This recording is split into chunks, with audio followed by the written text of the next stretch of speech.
La suite du procès des attaques de janvier 2015 en France. Ce mardi, les rescapés de l'hypercachère de la Porte de Vincennes étaient appelés à témoigner devant la cour d'assises spéciale de Paris. On retrouve sur place Karine Barzegard. Bonsoir Karine. Je disais les rescapés, on pourrait presque dire la rescapée. Tout à fait. Parmi les rescapés, on va dire les ex-otages de l'hypercachère, peu ont souhaité témoigner à la barre. Il faut dire que nombre d'entre eux se sont rendus en Israël pour y vivre après le drame. C'est le cas de Zari Siboni, 28 ans, qui était caissière à l'hypercachère à l'époque des faits. Seulement elle a tenu à revenir en France pour témoigner devant la cour d'assises aujourd'hui.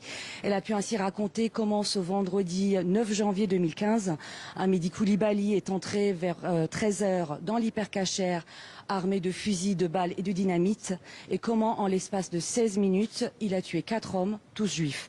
On l'écoute au micro de nos confrères de l'AFP. Pendant toute la prise d'otage, j'ai essayé de ne pas faire cas de ces gémissements, des corps autour de nous, des corps que moi je devais enjamber à chaque fois qu'il m'a demandé quelque chose pour pouvoir circuler dans le magasin.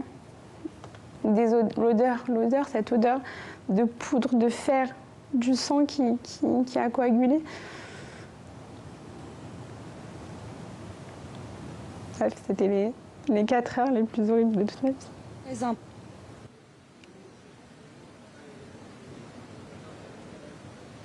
C'est un témoignage très important. Oui, c'est un témoignage, Mohamed, très important aujourd'hui. Parmi les autres témoignages, il y a eu celui de Lassana Bathily, l'ex-magasinier de l'hypercachère, qui est d'origine malienne et qui à l'époque avait permis à des gens de se cacher dans la chambre froide et qui avait également permis aux policiers de connaître les plans du magasin. Il y a eu aussi beaucoup de témoignages des proches des victimes, des familles des victimes, dont par exemple celui du père de Yoav Attab, ce jeune de 21 ans qui avait essayé de s'emparer d'une des armes de Koulibaly et qui avait été exécuté dans la foulée. De lui, son père dit « J'ai perdu un fils, mais je suis fier ».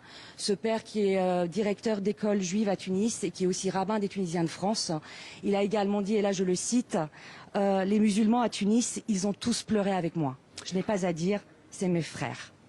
Voilà, c'était une journée de témoignage difficile, bouleversant. Le procès se poursuit cette semaine avec des auditions très attendues, les auditions des mentors des frères Kouachi et d'Hamidi Koulibaly.